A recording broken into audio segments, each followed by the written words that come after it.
Quando veio a ideia dessa reportagem, eu logo pensei, quero compartilhar com o público as minhas vivências. Imaginei um diário de bordo, pois senti que seria um grande aprendizado as andanças pelos territórios indígenas.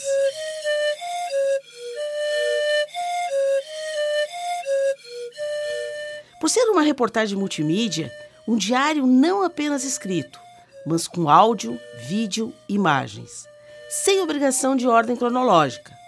Fazer como os indígenas, sem marcar os dias no calendário, mas seguindo a chuva, a lua, o sol. Reportagens de grande fôlego sempre sofrem influência do clima. Por isso, quando se está numa imersão dessas, o passar do tempo ganha outro sentido. Em maio de 2022, antes de pegar a estrada, eu voltei ao arquivo pessoal. Em 1997, havia feito uma reportagem para o jornal, uma série, e publicamos durante 5 dias. Chamava-se Índios do Sul. Desde então, muita coisa mudou, comigo e com o mundo. Eu ganhei alguns anos e, claro, muita experiência. Entendi que deveria me adaptar às novas tecnologias. Hoje, não é só o repórter fotográfico que faz registros. Muitos do que fiz estão neste diário. Aprendemos ouvindo as pessoas, lendo, com estudos e pesquisas. Pedro Álvares Cabral passou por aqui, a caminho das Índias. Aqui estavam os nossos povos originários. Por falar em povos originários, hoje não se escreve mais índios, e sim indígenas, nem tribo, e sim povo, etnia. O jornal também mudou, não é mais em papel, mas digital. Algumas pessoas entrevistadas anos atrás também não existem mais. Ancestralizaram, como dizem os indígenas, em referência a quem morre. Um desses é Júlio da Silva, na época com 30 anos, e que disse para nosso repórter fotográfico Daniel Conze, abre aspas, fotografa um índio puro que está deixando sua marca na terra. Mas tem uma coisa que não mudou, a forma como se escreve o nome dos povos indígenas que vivem em Santa Catarina, Guarani, Caingangue, Xoclém. Eles se encontram no litoral, oeste e Vale do Itajaí. Se escreve sempre com letra maiúscula, no singular e sem flexionar gênero. Sabem por quê? Por causa da Convenção para a Grafia dos Nomes Tribais, assinada em 1953, na primeira reunião brasileira de antropologia. Nesse evento, foi uniformizada a maneira de escrever na língua portuguesa o nome das sociedades tribais. E é bom a gente escrever direitinho, pois sabe quem estava lá entre os grandes intelectuais do país? Ele, o antropólogo Darcy Ribeiro. Quanto à grafia, tudo bem, mas temos uma dificuldade. Não sabemos exatamente quantos são os indígenas em Santa Catarina. Estima-se que em torno de 17 mil, mas isso vai mudar. Eles estão incluídos no censo demográfico, que está em andamento nos 295 municípios do estado. Começamos esta reportagem no inverno. Foram dias de muito frio. No oeste do estado, enfrentamos manhãs com nevoeiro forte. Devido ao tempo fechado, as professoras esperam um pouquinho mais pelos alunos antes de começar as aulas. O sinal de internet não é muito bom no meio rural. Nas aldeias, é preciso pedir uma dica para os moradores. Eles sempre sabem onde pega melhor: na escola, no alto do morro, na estrada. Mesmo assim, a tecnologia está presente. Os jovens, especialmente, têm seus smartphones e usam as redes sociais. Eu perguntei se isso não afastava eles do modo indígena de viver. Na verdade, a gente vivencia um mundo atual, um mundo tecnológico, a gente navega na internet, mas para nós o mais importante é sem perder a essência, né, Guarani. O que continua igual? A luta pela demarcação dos territórios. assim como a resistência em manter o idioma. Na aldeia Condá, em Chapecó, todos falam caingangue. Eu.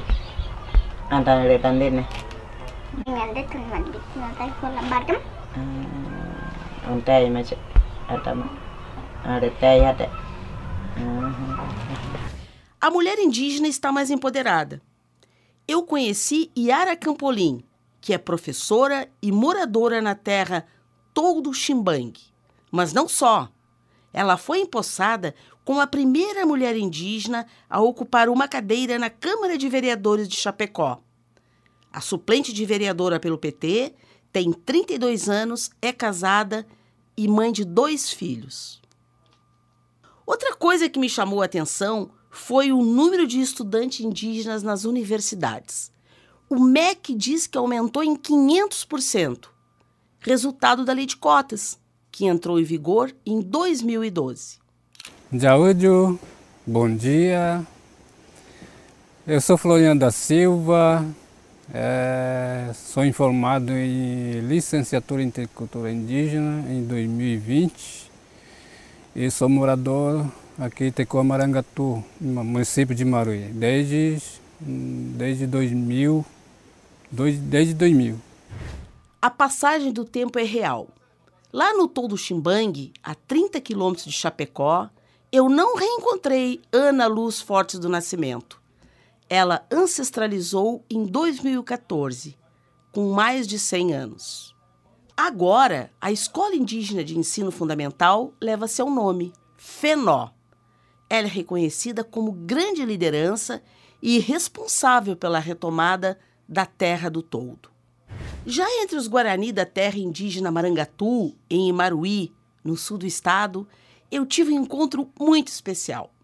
Foi com Daniela. É que no final dos anos 1990, eu acompanhei a transferência de famílias Guarani do Morro dos Cavalos para Nova Terra. Na época, Daniela era uma menina com 9 anos. Ela ficou encantada com o lugar. Eu e Daniela voltamos à cachoeira que ela tanto gostou. Hoje, casada e mãe, explicou que sempre leva os filhos para brincar nas quedas d'água. Se os filhos saíram à mãe, imagino que não tenho dificuldades para desfrutar das belezas da cachoeira. Não foi o meu caso. Apesar dos cuidados, fui traída pelas pedras escorregadias. Molhei a roupa, mas não perdi a oportunidade de renovar as energias. Seguindo essa de energia boa, quando estava com Maria Celestrina Rodrigues, uma caingangue de 92 anos, lá no Ximbangue, ela me ofereceu um palheiro. Isso, ela fuma palheiro, feito com fumo de corda e palha de milho. Eu não fumo cigarros, mas não pude recusar. Não tinha nada demais no palheirinho da caingangue, mas eu senti uma paz. Mas nem sempre tudo foi tranquilo e sereno na viagem. Nas eleições para cacique em Ipuaçu, deu correria. Votaram quase 4.000 indígenas, mais eleitores do que, pelo menos, em 30 dos municípios do estado. Deu aquele agito que repórter gosta. E no fim tudo deu certo. Às 22h52, o texto já estava no site com o resultado do pleito. Ah, antes que eu esqueça, dizem que a eleição que se preze tem churrasco, música e foguetório. Na terra indígena Chapecó, tinha carne de boi e de porco do mato. Tudo no fogo de chão.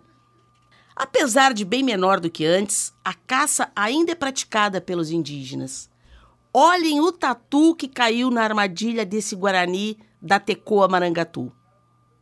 Você percebeu. Para falar dos indígenas do presente, eu olhei para a reportagem do passado.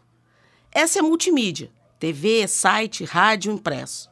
Foi muito bom ficar frente a frente com os nossos originários e eles de olho na nossa produção. A gente buscou imagens do chão, do mato, das águas, do alto.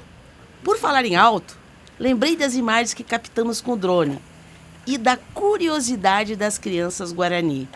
Por sinal, elas deram um nome bem sugestivo para o equipamento usado pelo meu colega, o repórter cinematográfico Josué Betim. Juí.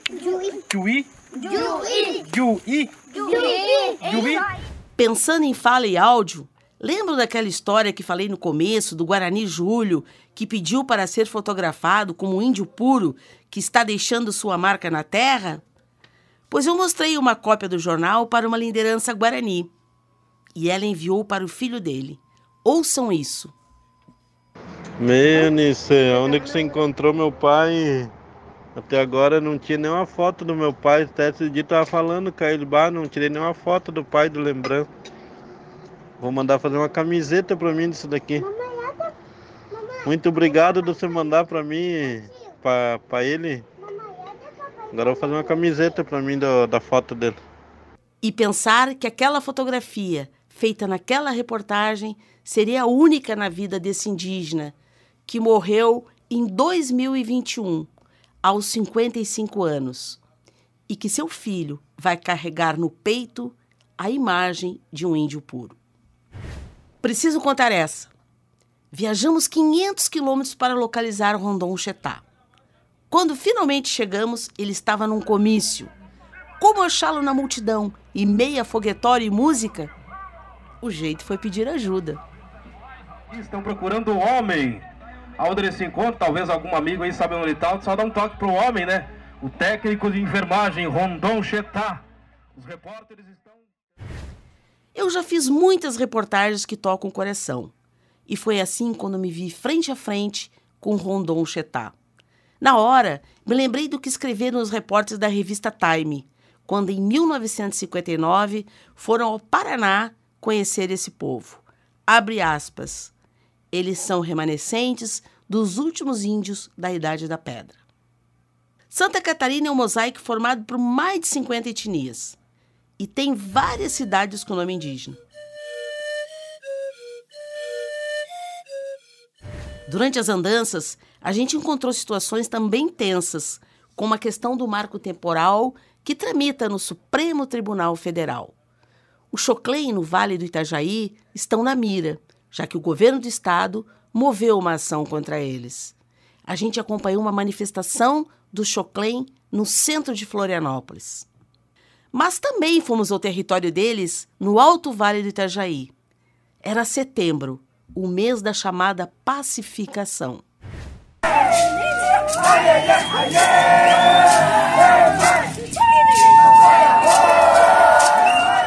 Acompanhamos atividades culturais, ouvimos cantos evangélicos em Xoclém e também o hino nacional brasileiro na língua original indígena. Mas isso deixo para vocês acompanharem na reportagem. Neste diário de bordo, eu contei um pouco dos bastidores da reportagem. Nem tudo coube aqui. Tem ritual noturno com os caingangue, liberação para entrar num cemitério guarani, uma roda de conversa com a juventude Xoclém. Agradeço muito pela sua leitura. Siga lendo, ouvindo e vendo sobre os povos originários de Santa Catarina.